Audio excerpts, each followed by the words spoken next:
Élodie Bouzid, merci d'avoir accepté notre invitation. Donc, Élodie, on t'a invité parce que ce dimanche, tu as été élue au Conseil régional d'Île-de-France, donc pour Europe Écologie Les Verts.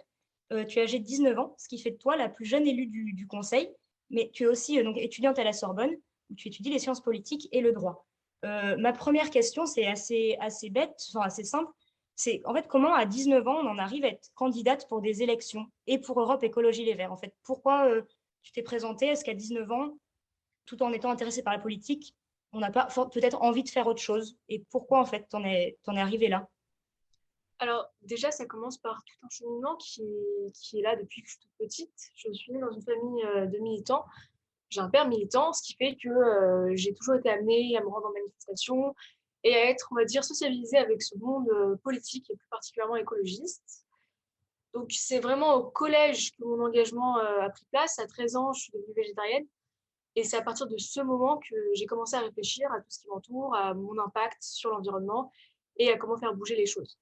Au lycée, on le sait, il y a eu toute la génération climat, tous les mouvements, et j'y ai participé très grandement. Et en fait, au fur et à mesure de me rendre en manifestation, j'ai eu un petit peu un sentiment en fait, de ne pas être écoutée, de ne pas être entendue, d'incapacité presque, qui m'a, je le dis, je l'assume, un peu enragée. Et c'est pour ça que quand j'ai grandi, je me suis dit, bon, on ne nous écoute pas parce qu'on est jeune, donc c'est à notre tour d'aller dans les institutions et de parler pour nous. Donc c'est cette envie qui m'a animée en fait à 18 ans quand j'ai commencé la campagne à faire de la politique tout simplement parce que je me suis dit que personne ne parlerait mieux à notre place que nous-mêmes en fait. D'accord. Alors, justement, on va revenir sur le rapport donc, des jeunes aux élections. Toi, tu as été candidate, mais si on voit du côté des votants, on regarde, l'abstention a été particulièrement élevée lors de ce scrutin, et particulièrement chez les jeunes. Les chiffres qui sont donnés pour le second tour, c'est que 79% des 18-24 ans se sont abstenus. Quelle analyse, toi, tu tires de ce constat? Est-ce qu'il y a des choses à dire sur ça pour toi? Bien sûr, il y a beaucoup de choses à dire. J'entends souvent dans les médias que les jeunes ne sont plus intéressés par la politique. Je pense que c'est totalement faux parce que ça va dépendre en fait de ce qu'on entend par politique. Est-ce qu'on part du principe que la politique c'est juste un rapport au vote? Moi, je ne pense pas en tout cas. On l'a vu, les jeunes manifestent, les jeunes font plein de choses, ils sont dans le milieu associatif énormément. Donc, on a réellement une voix. Maintenant, on se rend compte que les jeunes ne se rendent pas aux urnes. Ça, c'est quelque chose, c'est un fait.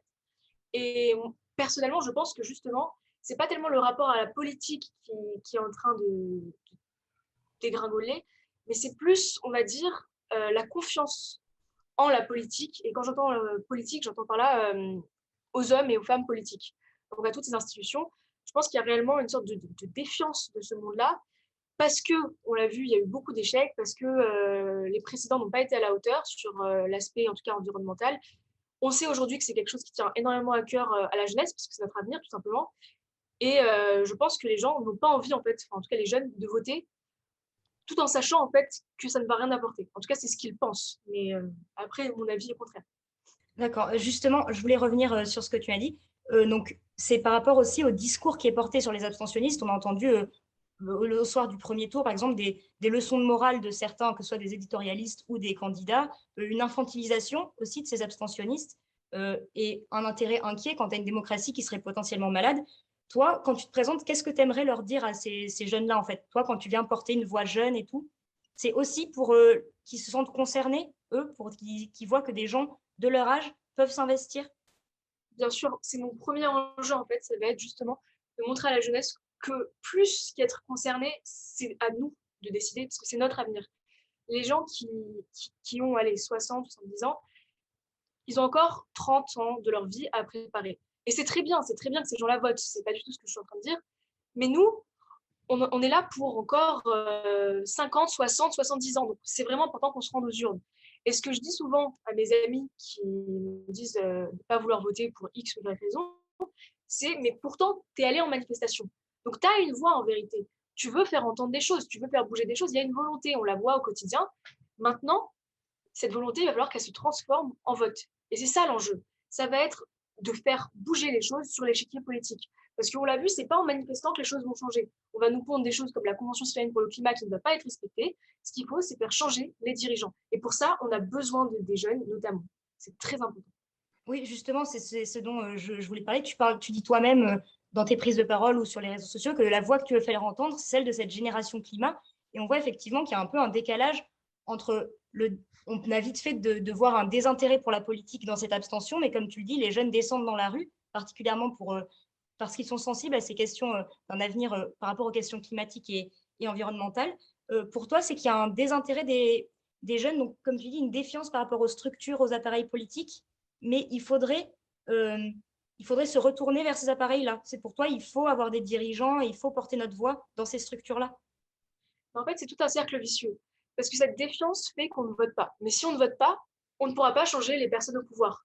Donc forcément, on va être mécontent parce que ça va être les mêmes personnes qui nous ont déjà déçus. Et en plus, les jeunes, on est vachement influencés par le discours de nos parents, de nos prédécesseurs, qui eux-mêmes sont déçus. Donc nous, avec moins de recul, on se dit que si nos adultes sont déçus, on va l'être aussi. Mais à ce moment-là, si on ne fait rien, on va l'être encore. Donc soit on vote, on change les choses, et à ce moment-là, peut-être qu'on sera déçu, mais en tout cas, on aura fait quelque chose, donc on aura fait entendre notre voix. Soit, et là c'est la meilleure des situations, on n'est plus déçu et des choses se passent sur l'échiquier politique. C'est pour ça que c'est vraiment important ce rapport au vote de la jeunesse. En tout cas, moi je pense que malheureusement, si on veut se plaindre, il faut agir.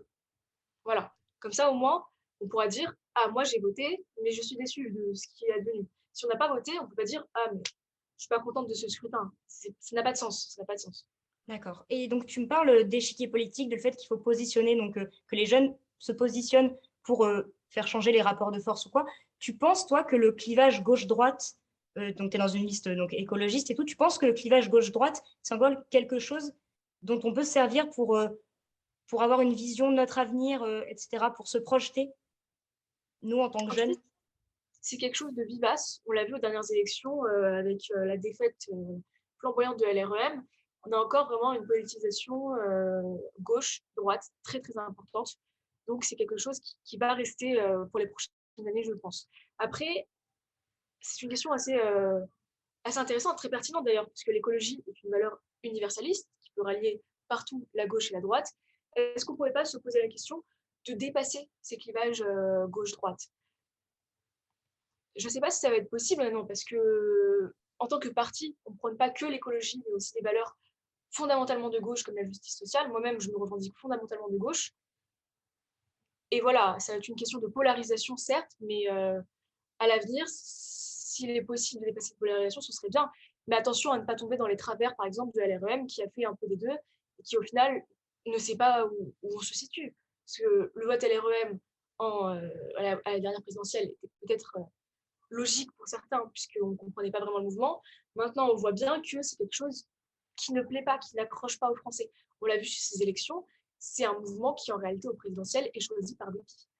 Donc, pas tomber dans les travers du centrisme. C'est ça le souci. D'accord. Donc là, on a parlé plutôt des régionales, mais si on t'a invité, c'est aussi parce que donc, tu es jeune et aussi étudiante.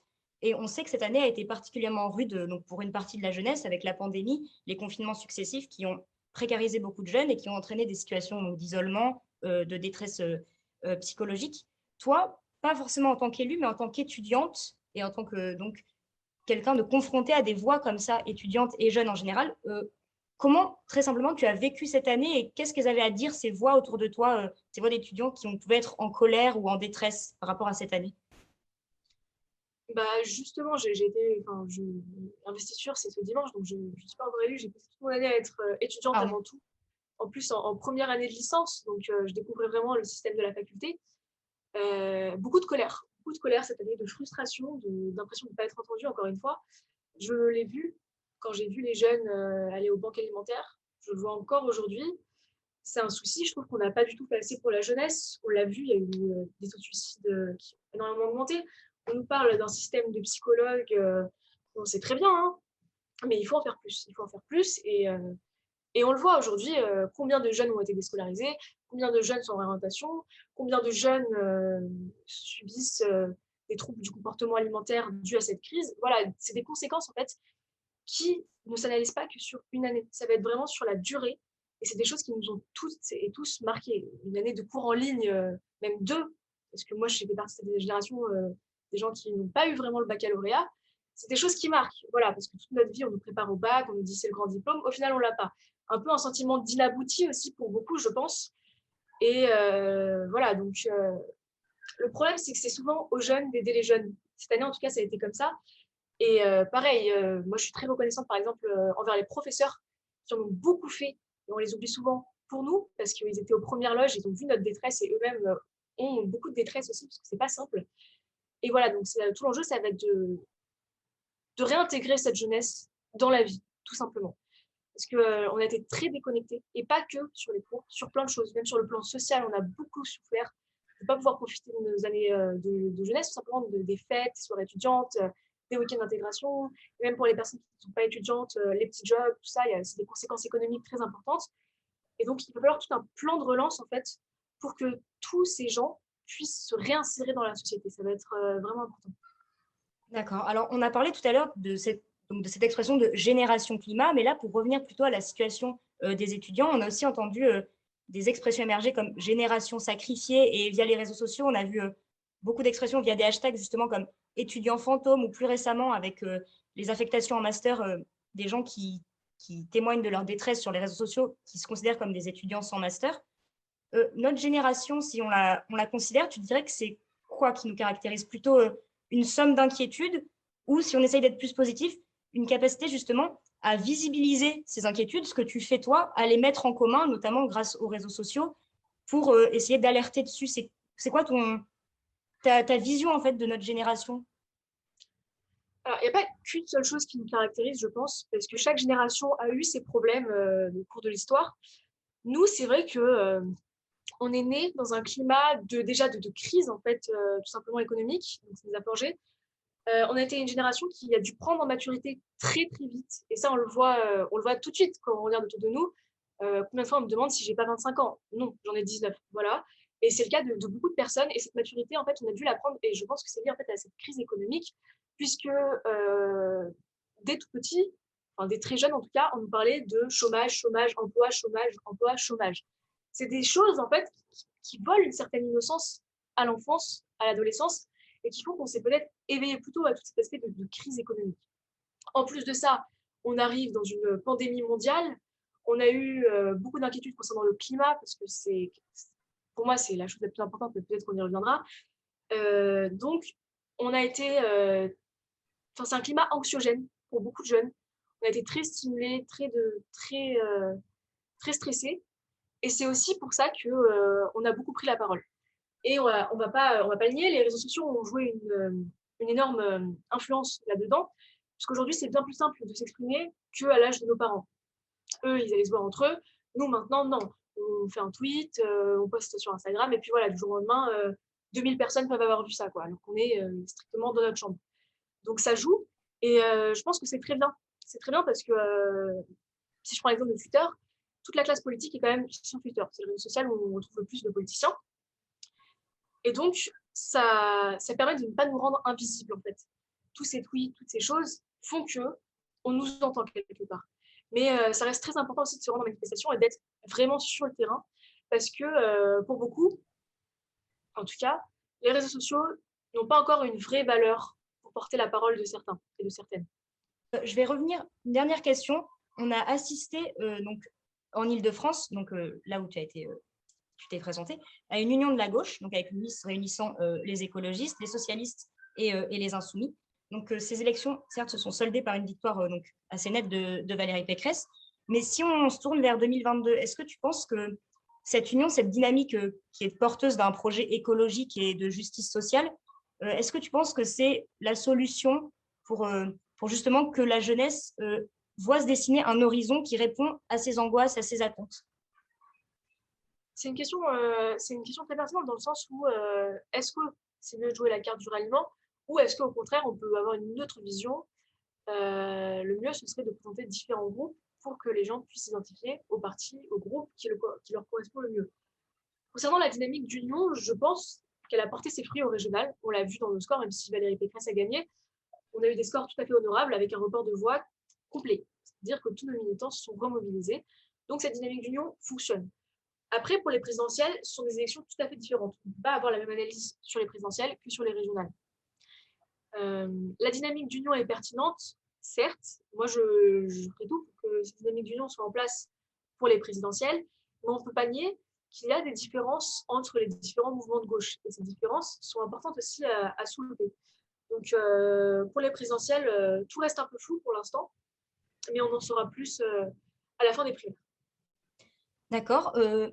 Une dernière question. Donc là, as été fraîchement élu, on peut le dire. Enfin, toi, là, qu'est-ce qui commence comme travail? Là, très clairement, qu'est-ce qui se passe? Eh bien, beaucoup de choses. J'imagine. Euh, j'imagine que tu poses la question sur le plan politique. Oui, sur le plan politique, là, très clairement, est-ce qu'il y a un agenda? Est-ce que tu vois même des choses concrètes qui vont se passer là dans les semaines, les mois à venir? Oui, oui, bien sûr. Alors, bon, là, vendredi, c'est l'investiture au conseil régional. En tant que plus jeune élu, c'est moi qui vais présider la première séance.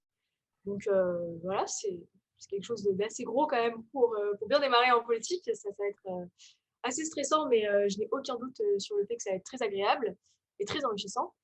On a aussi les votes du pré-budget de la région Île-de-France 19 et 20 juillet.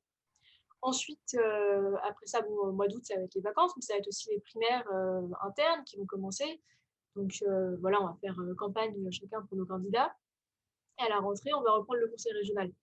Outre ça, au conseil régional, on a des commissions thématiques dans lesquelles on va bientôt s'inscrire, qui se réunissent quelques fois par mois, on va dire, dans lesquelles on doit être. Ça, c'est un travail un peu à part, parce qu'on a des sessions plénières et des commissions thématiques avec lesquelles on bosse à part.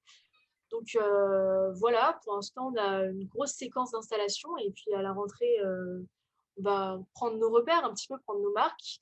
C'est un mandat particulier parce qu'il est marqué par une longueur très grande, vu que ça va être un septennat, puisque les élections législatives et présidentielles tombent en même temps que les régionales. Donc on part pour 7 ans. Et voilà, en parallèle de ça, je reste étudiante. Et je pense que c'est une force en fait. Je me suis rendu compte qu'être étudiante en parallèle de ça, c'était une force puisque je suis directement aux premières loges avec les étudiants pour faire remonter des choses. Donc c'est un peu ces deux casquettes qui sont pour moi très importantes et que je chéris énormément. Et voilà. Mais merci beaucoup, Elodie Bouzy, de nous avoir accordé ton temps. Et en tout cas, on te souhaite bon courage pour la suite, pour les études comme pour le conseil. Donc voilà, merci beaucoup. Merci.